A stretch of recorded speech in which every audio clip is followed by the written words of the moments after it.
היי לכולן. וואו, כמה זמן לא הייתי בווידאו כזה בנסיעה, פעם הייתי עושה את זה יותר.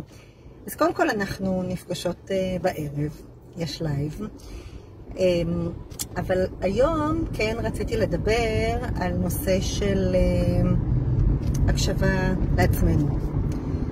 והקשבה לעצמנו, שמתי לב, בזמן האחרון, האמת לא רק בזמן האחרון, כמה טוב זה עושה לי כשאני קשובה לעצמי, ועם זאת, עם המודעות הזאת שזה עושה לי מאוד טוב, אני לא תמיד מצליחה, זה קשה.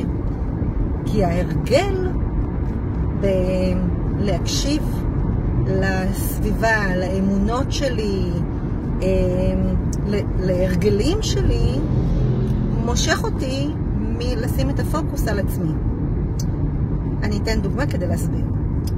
נגיד נלך לתחום המזון. יכול להיות איזשהו יום שפתאום אני אגיד לעצמי, איך בא לי איזה בשר כזה טוב, אולי איזה קבב, אני יודעת, משהו כזה. בראש, במודע, לא בגלל שראיתי.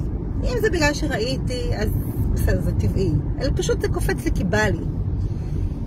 במודע אני יכולה להתחיל להגיד לעצמי, איפה אני עכשיו ישיג? לא בא לי להזמין, אולי אני אחשוב, זה מלא שומן, לא צריכה את זה, לכי תאכלי את האוכל שלך. אני אחשוב את ההרגלים שלי, את מה שאני רגילה לחשוב, על בריאות, על זמינות, דברים מהסוג הזה. אבל כשאני כן מקשיבה לעצמי, ואני אומרת, רגע, אם בא לי, אולי הגוף מאותת שם משהו, ואני הולכת לאותו כיוון, זה עושה לי נורא טוב.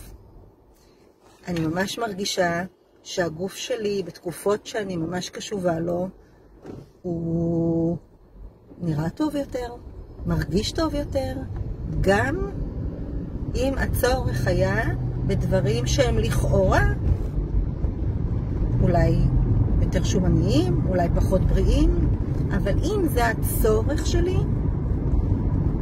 והקשבתי, זה נותן את התוצאות, עובדה. כנראה היה שם משהו שצריך עכשיו את אותו שומן או את אותה פחמימה, whatever. נלך לכיוון אחר, לא מזון, של כאבים שונים בגוף, גם אם הם קטנים. פתאום איזשהו כאב ראש, פתאום איזשהו משהו בגב. בוא נקשיב בצוואר, בוא נקשיב לגוף, אפילו נברר עם אותו איבר. מה יש שם? מה אתה רוצה? מה אתה בא לאותת? אתה בא לאותת על משהו. תקשיבו, תשאלו את עצמכם מה זה בא לאותת. מבטיחה לכם שכשתצליחו, אמרתי, זה לא קל, יותר קל למסך את זה, אבל כשתצליחו, מובטחת הצלחה. ואם אתן מתקשות, אתן יכולות לפנות אליי, אני יכולה לשלוח לכם איזשהו דמיון מודרך, בעיקר באמת בתחום של כאבים או התייחסות לאיברים, שיהיה לכם קל יותר לשאול את עצמכם, לשאול את אותו איבר, מה אתה רוצה. אז שנהיה קשובות לעצמנו, בהמשך שבוע טוב.